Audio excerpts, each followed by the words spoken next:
সম্প্রতি নিজের সামাজিক যোগাযোগ মাধ্যম এক্সে এক পোস্টে ইলন মাস্ক বলেন, শুধুমাত্র এএফডি জার্মানিকে বাঁচাতে পারে। এরপর একটি পত্রিকায় ডানপন্থী এই দলকে নিয়ে বক্তব্য রাখেন। মাস্ক দাবি করেন, জার্মানির বর্তমান রাজনৈতিক দলগুলো দেশকে অর্থনৈতিক সংকট এবং সামাজিক অস্থিরতার দিকে ঠেলে দিয়েছে। এএফডিকে একটি বাস্তববাদী রাজনৈতিক শক্তি বলেও দাবি করেন তিনি।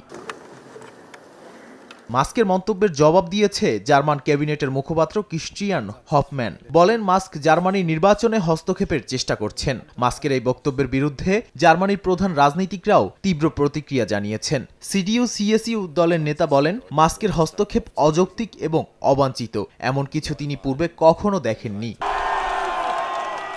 বেশ কিছুদিন ধরে এএফডির জনপ্রিয়তা বৃদ্ধি পাচ্ছে। সম্প্রতি এক জরিপে দলটির কো-লিডার অ্যালিস ওয়েডেল চ্যান্সেলর পদে প্রতিদ্বন্দ্বিতার জন্য আগ্রহী হয়ে উঠেছেন। তিনি অন্যান্য প্রার্থীকে পেছনে ফেলে এগিয়ে আছেন। বিভিন্ন গণমাধ্যম বলছে, জার্মানির অভিবাসন বিরোধী এবং প্রথাগত প্রতিষ্ঠান বিরোধী অবস্থানের কারণে এএফডিকে উগ্রপন্থী গোষ্ঠী হিসেবে চিহ্নিত করে জার্মানির গোয়েন্দা সংস্থা।